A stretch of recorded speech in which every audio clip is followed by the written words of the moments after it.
Okey, kita menyentuh pula persoalan mengenai Syed Saddiq, kenyataan beliau di dalam di dalam parlimen tempoh beberapa hari ini sangat menarik untuk kita bahaskan. InsyaAllah. Kejap. Okey. Kita baca kenyataan ini dulu. Minggu lepas saya bangkitkan berkenaan isu censorship meningkat 40 kali ganda. Kerajaan memberikan respon. Ini bukan berkenaan isu sekatan, ini berkenaan berita palsu. Mungkin mereka sudah lupa bila mereka berada di kerusi pembangkang yang lawan akta berita palsu, mereka bila di kerusi pembangkang.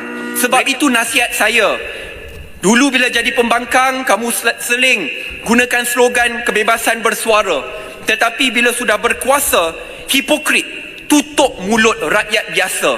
Ini perkara salah dan perlu kita bangkit dan lawan bersama. Perkara sebegini, jikalau kamu rasa tidak betul, lawan dengan hujah, fakta dan data. Kamu mungkin boleh mendiamkan satu kedua mulut orang. Kamu mungkin boleh cuba sebaik mungkin untuk membeli dan mengugut mereka yang lawan dengan kamu. Okey.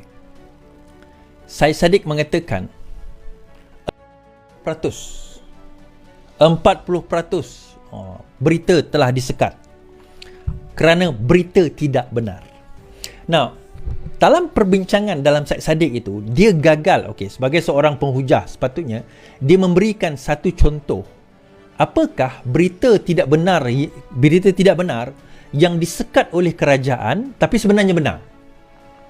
Arti kata, dia kenalah membawakan hujah bahawa ini contoh berita-berita. Dia sebut berita ni, dia cakap berita ni. Maka itu yang, tapi kamu sekat. Sedangkan berita ni betul, benar, mengkritik kerajaan, tetapi kamu sekat. Itu kita setuju.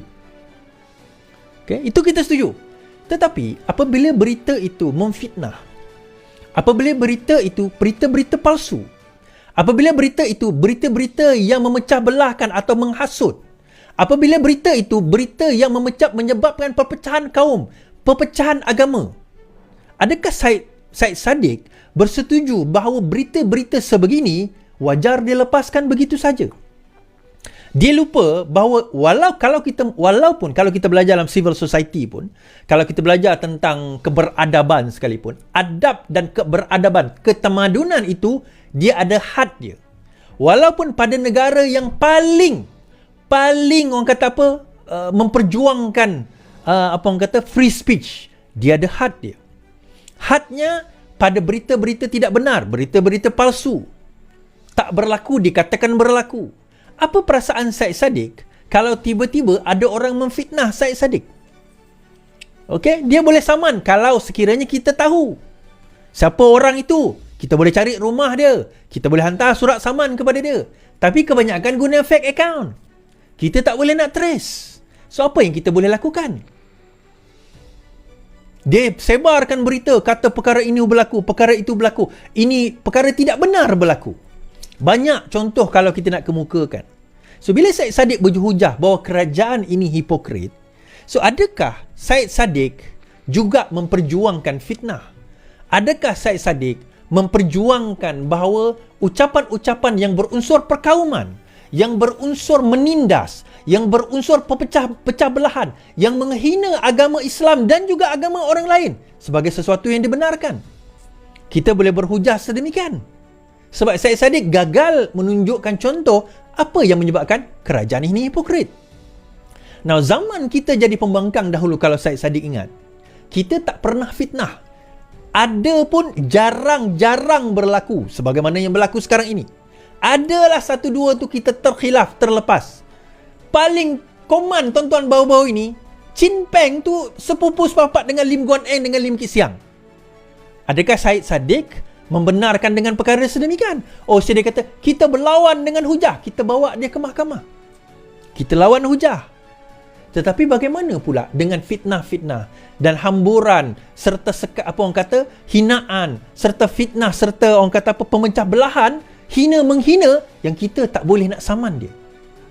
Sebab itu geng-geng ni pakai fake account. Sebab dia tahu kita tak boleh cari dia.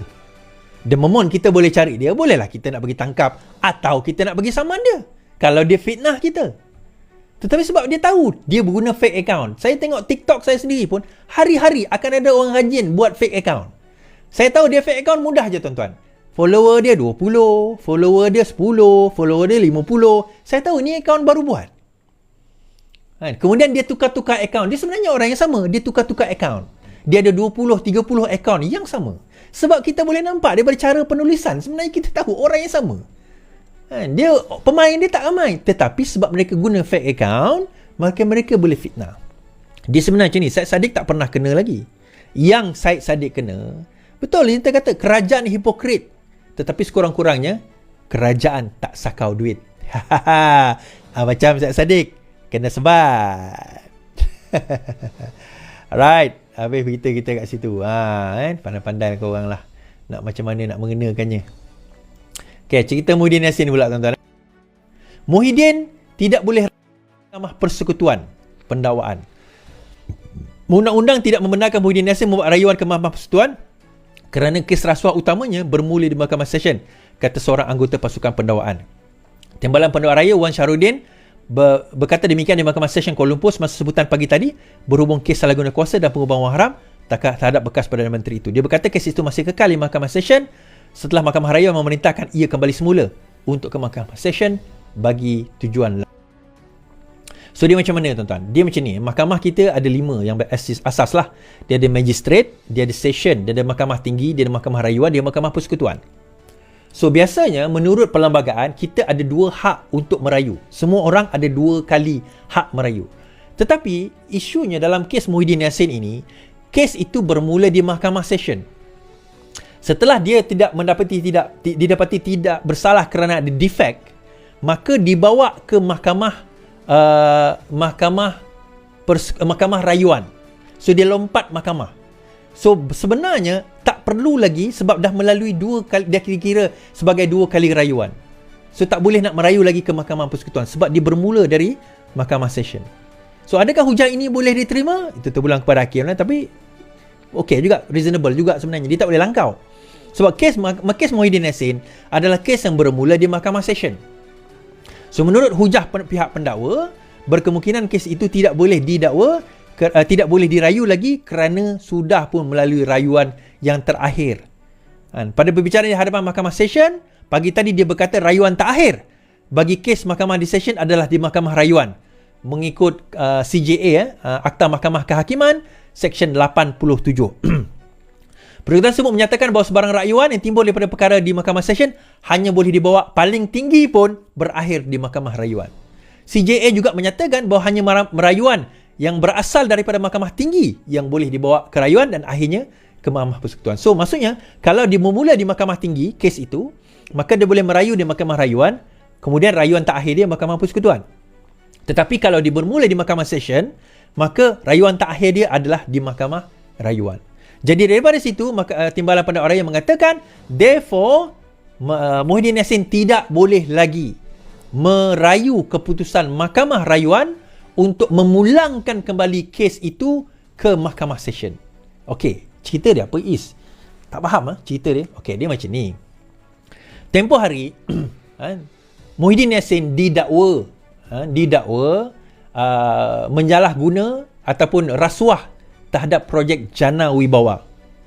Okey, dan dia dituduh di bawah 2 kluster tuduhan, iaitu satu rasuah, satu lagi AMLA, Anti Money Laundering Act. Di bawah rasuah SPRM, menurut peguam Muhyiddin Yassin ada defect, ada kecacatan di dalam pertuduhan. Perbicaraan tak start lagi tau. Perbicaraan Muhyiddin Yassin ni tak start lagi. So ada kecacatan. Kemudian bila dia mengatakan ada kecacatan, mahkamah mengatakan bahawa betul ada kecacatan. Itu kes dalam kes rasuah beliau. Dalam masa yang sama dia kata, maka kalau kes itu dan kes itu dibagi DAA, Discharge Amounting to Acquittal. Dalam masa yang sama dia ada satu kes AMLA. Kes AMLA ni bermula di Mahkamah Session. So dia kata wajibnya kes itu dibuang. Kes itu dah wajib dibuang. Kerana apa? Kes ni ada defect. Kes AMLA ni wajib dibuang. Mahkamah mengatakan tidak, kerana kes itu dua kes yang berbeza. Yang defect kes rasuah, yang kes amla tak defect. So dia nak merayu, tak dibenarkan. Kembali ke mahkamah session, kena mula bicara. So tak boleh nak merayu dan delay lagi kes ini.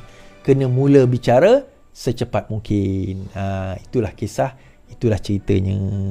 Harap fahamlah. Right? Okay, habis kat situ.